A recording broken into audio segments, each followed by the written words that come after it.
Alors non, là on va redescendre la civière, on va descendre une civière. On va dire que c'est notre entraînement de base, on descend une civière pour mettre quelqu'un dedans et l'évacuer. Porter secours en mer, l'opération est complexe et nécessite des moyens techniques et humains importants.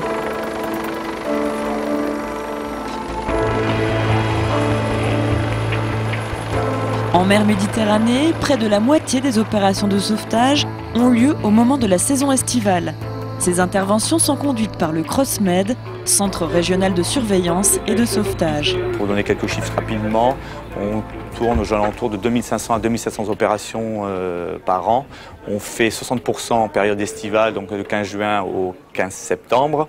Et donc ça représente l'activité plaisance, représente 80% de nos activités au niveau recherche et sauvetage maritime. On a beaucoup de demandes d'assistance avec des gens qui maîtrisent mal leur engin, donc des problèmes de manœuvrabilité, d'échouement, de panne moteur. Panne. Ici le CrossMed qui signale secteur Frontignan, à 200 mètres de l'entrée du port. Le CrossMed couvre une zone de 115 000 km² sous la responsabilité du préfet maritime. Donc le CrossMed se trouve à Toulon, hein, dans cette zone-là, avec son centre secondaire qui se trouve à Ajaccio. En rouge, vous avez représenté la zone de responsabilité du Cross, avec donc 1000 km de côte sur le littoral continental et 1000 km de côte sur la Corse. Vous voyez aussi ici la zone de responsabilité espagnole et la zone de responsabilité italienne, avec qui on travaille tous les jours. Pour remplir au mieux sa mission, le Cross, en veille 24 heures sur 24, peut faire appel à tous les moyens de l'État, notamment les vedettes, navires et avions de la marine.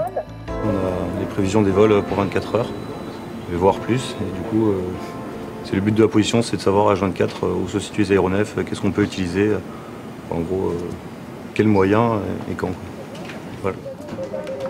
On peut demander aussi une intervention d'un hélicoptère pour un problème de plongeur, pour un problème d'apnéiste, etc., des nageurs, des bateaux qui sont en difficulté près des côtes. Donc tout ça, ce sont des demandes qui nous arrivent et nous prêtons en fait nos moyens au CrossMed pour cette intervention. Sachant que nous n'avons pas la conduite de l'action, c'est le CrossMed qui l'aura, mais nous prêtons nos moyens. Le Jason, par exemple, est un navire affrété par la marine. L'équipage de ce remorqueur de haute mer est civil et assure une alerte permanente. Page avant, page arrière, on peut dédoubler.